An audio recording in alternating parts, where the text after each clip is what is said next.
আজ আমি তৈরি করলাম টিফিন ক্যারিয়ারের ঢাকনা দিয়ে জাদুকরি পিঠা। না দেখলে অনেক বড় মিস হয়ে যাবে। অনেক ফুলকো ফুলকো মজাদার পিঠা, অসাধারণ টেস্টফুল হয়েছিল। আলহামদুলিল্লাহ আলহামদুলিল্লাহ, বাসার সকলেই অনেক মজা করে খেয়েছে এই পিঠাটা।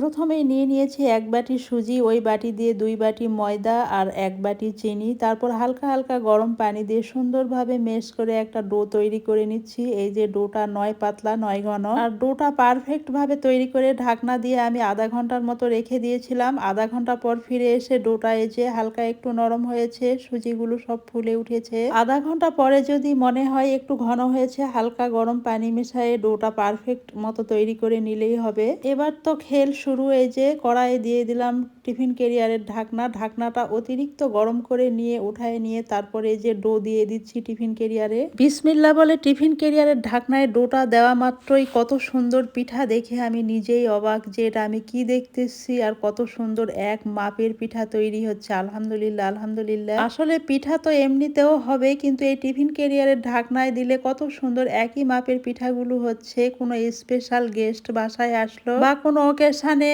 অনেক মজা করে এইরকম পিঠা তৈরি করলে সত্যি অনেক ভালো লাগবে। এক মাপের অসাধারণ হচ্ছে পিঠাগুলো, আর অত্যন্ত ফাঁপা হচ্ছে ভেতরটা। আর ময়দা আর সুজির সংমিশ্রণে এই পিঠাটা পরের দিনও অত্যন্ত নরম ছিল, খুব ভালো লেগেছিল আলহামদুলিল্লাহ। আমার শাশুড়ি আম্মা পিঠা তৈরি করা দেখে তো নিজেই ফিদা হয়ে গেছেন যে এত সুন্দর একই মাপের এই বুদ্ধি তুমি কোথায় পেলে, আর কত সুন্দর পিঠাগুলো হচ্ছে। আর পিঠা খাবার পর তো আরো প্রশংসা করতেছেন আমার শ্বশুর শাশুড়ি দুইজনই যে এত সুন্দর নরম হয়েছে, খুব ভালো লেগেছে। আলহামদুলিল্লাহ আলহামদুলিল্লাহ। ঠিক আছে, সকলে ভালো থাকবেন, সুস্থ থাকবেন, পাশে থাকবেন, আর এই রেসিপিগুলো অনুসরণ করে এই শীতের মিষ্টি সকালগুলো পিঠা দিয়ে সাজিয়ে নেবেন ইনশাআল্লাহ।